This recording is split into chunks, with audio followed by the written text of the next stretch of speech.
सबको मेरा प्रणाम। आज हम सब इकट्ठा होकर सूर्य देव की महिमा और उनकी गाथा को सुनने के लिए उपस्थित हुए हैं। सूर्य भगवान को वैदिक काल से ही जीवनदाता और शक्ति स्वरूप माना गया है। वो अन्नदाता, रोगनाशक और संसार के पालन करता है। उनकी उपासना करने से रोग, दरिद्रता और दुखों का नाश होता है। सूर्य देव को प्रतिदिन अर्घ देना और उनका व्रत करना जीवन में तेज, स्वास्थ्य और सफलता प्रदान करता है। अब मैं आप सभी के समक्ष सूर्य भगवान की पवित्र गाथा प्रस्तुत कर रही हूँ। कृपया श्रद्धा से श्रवण करें। अपना सारे पूरा कर देते हैं की व्रत कथा। इस व्रत के देवता सूर्य महान तेजस्वी ओ बलि होने के कारण उनको प्रसन्न करने के लिए यह व्रत किया जाता है, ताकि उनके प्रसन्न होने पर व्रती को संसार के समस्त सुख प्राप्ति हो।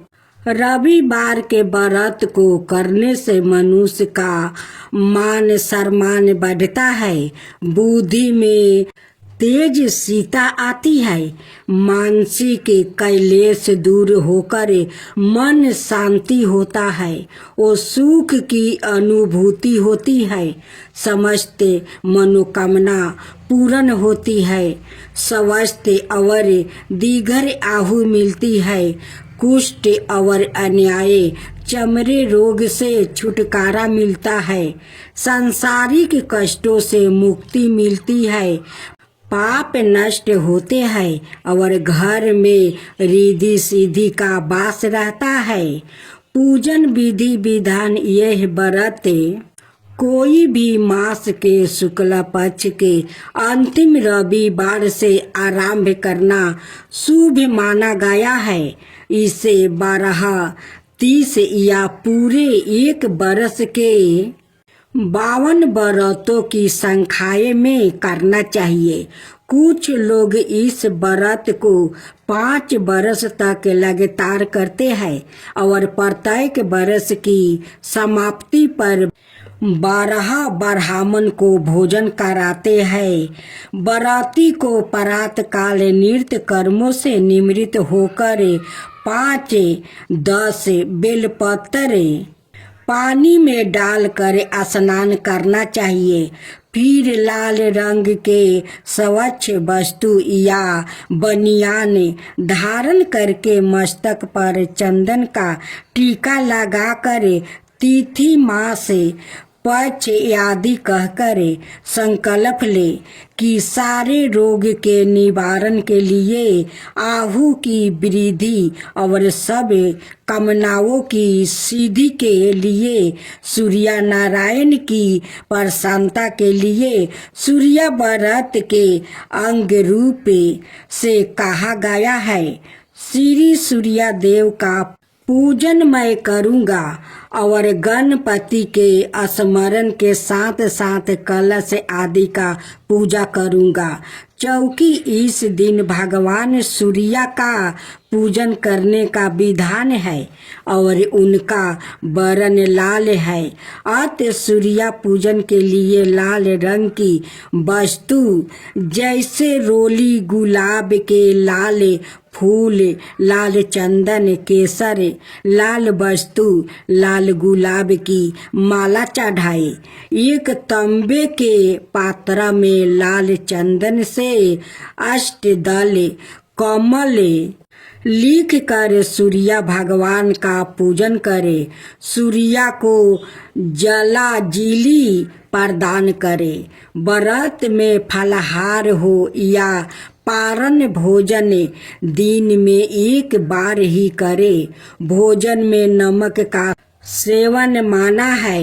भोजन सूर्यास्त से पहले और उसमें गुड़ से बना हुआ हलवा इलायची डालकर सेवन करें। चावल की खीर भी ग्रहण की जा सकती है। यदि सूर्यास्त से पहले भोजन करना भूल जाए तो दूसरे दिन सूर्योदय होने पर अर्घ देकर ही भोजन करें। इस व्रत का उद्यापन करने का विधान है। इस दिन 12 ब्राह्मणों को भोजन कराकर लाल वस्तु दक्षिणा में दे। सम्मान संख्याए के संकलिपित व्रत पूरे होने पर अंतिम रविवार को आम के वृक्ष की लकड़ी से हवन करे। पूर्णाहुति दे। व्रत के दिन 5 बार माला फेरते हुए ओम हंगे हिंगे होंगे हंगे सूर्याय नमः जप करे। याचक को गुड़ दान करे और ब्राह्मणों को भोजन करा के लाल वस्तु और गेहूं का दान करे। व्रत की गाथा पढ़ने के बाद सूर्यदेव को विशेष अर्घ दे। आज सुनेंगे रविवार की व्रत कथा। प्राचीन काल में एक बुढ़िया माई रहती थी। वो नियमित रूप से रविवार का व्रत करती थी। रविवार के दिन सूर्योदय से पहले उठकर बुढ़िया माई स्नादि से निमृत होकर आंगन को गोबर से लीप कर स्वच्छ करती थी। उसके बाद सूर्य भगवान की पूजा करते हुए रविवार का व्रत कथा सुनकर सूर्य भगवान का भोग लगाकर दिन में एक समय भोजन करती थी। सूर्य भगवान की अनुकंपा से बुढ़िया माई को किसी प्रकार की चिंता और कष्ट नहीं थी। धीरे धीरे उसका घर धन धनाय से भर रहा था। उस बुढ़िया माई को सुखी होते देख कर उसकी पड़ोसिन उससे जलने लगी। बुढ़िया माई ने कोई गाय नहीं पाल रखी थी और वो अपनी पड़ोसिन के आंगन में बंधी गाय का गोबर लाती थी।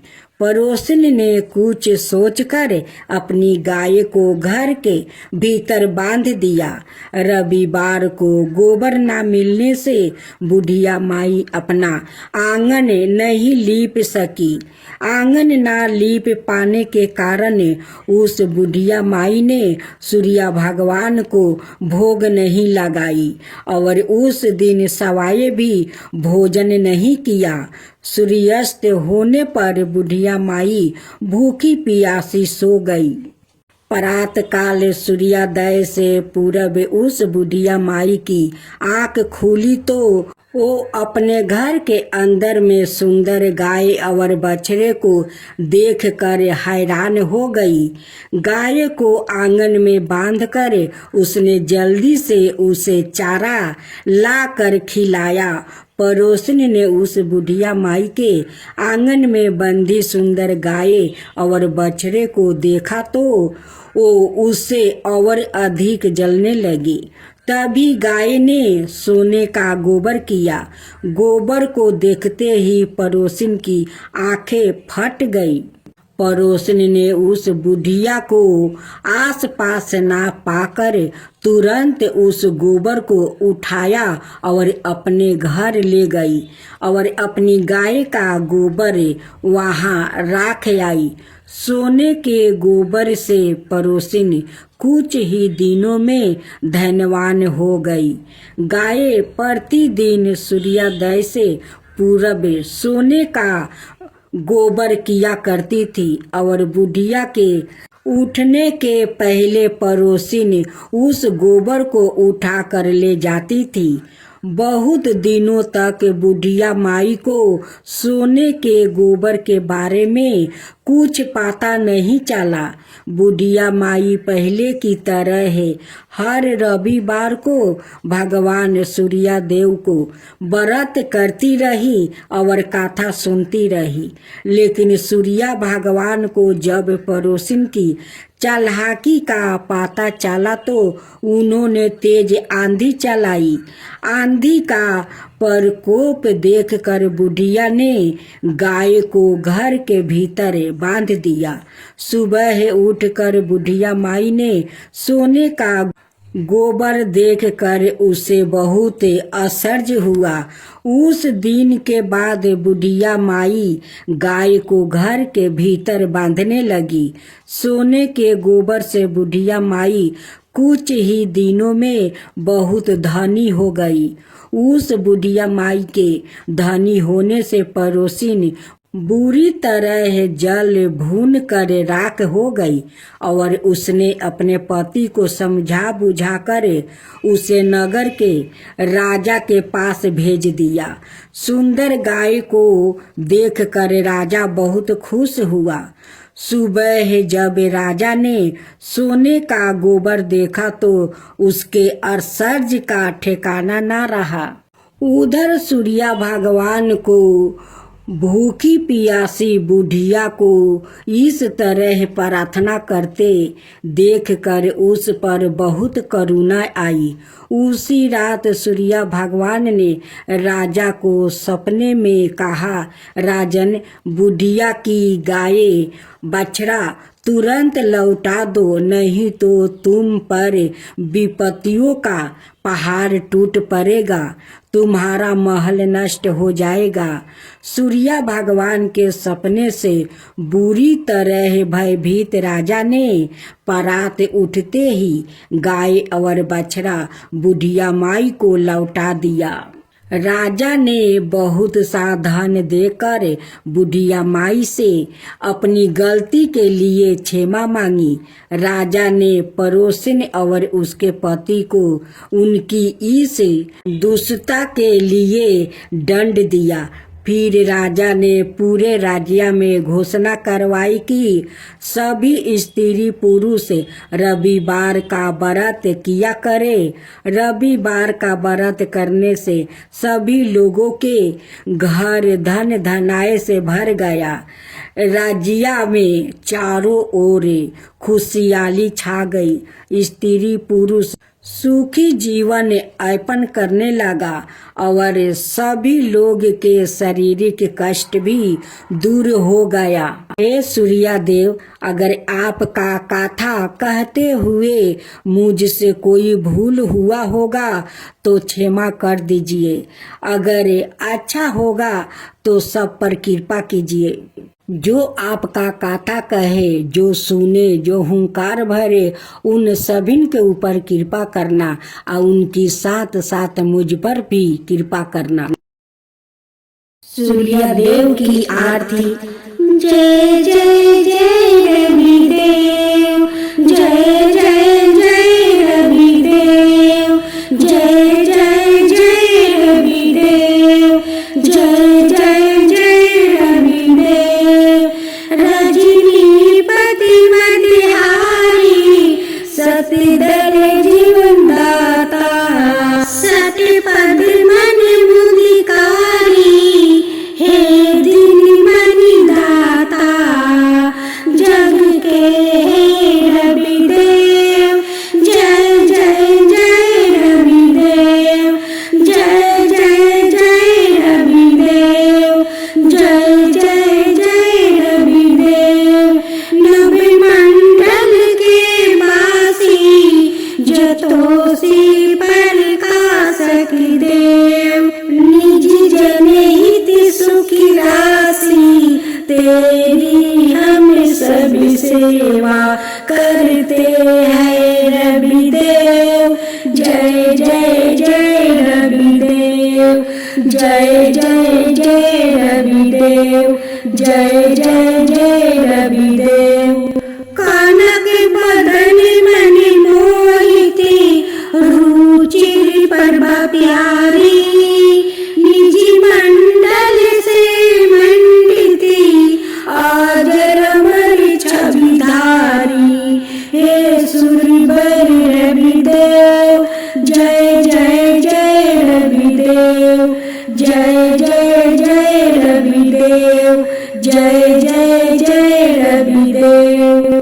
कहूँ रीति दास करेंगे सकल जगते जाकी ज्योति विराजे। सात समुंदर जाके चरण बसे कहाँ भयो जल कुंभ भरे हो रामा। कोटि भानु जाके नखी की शोभा कहाँ भयो मंदिर दीपी धरे हो रामा। भार 18 रामा बलि जाके कहाँ भयो श्री पुष्पा धरे हो रामा। 56 भोग जाके प्रतिदिन लागे कहाँ भयो 9 वेद धरे हो रामा। अमिति कोटि जाके बाजा बजे कहाँ भयो झने कार्य करे हो रामा। 4 वेद जाके मुखी की शोभा कहाँ भयो ब्रह्म वेद पढ़े हो रामा। शिव सनकादि आदि ब्रह्मादि की नारद मुनि जाको ध्यान धरे हो रामा। हिम मंदार जाके पवन झकोरे कहाँ भयो शिव चावल डोले हो रामा। लाके 84 बांध चोराए केवल हरि बसे नाम देव गाए हो रामा।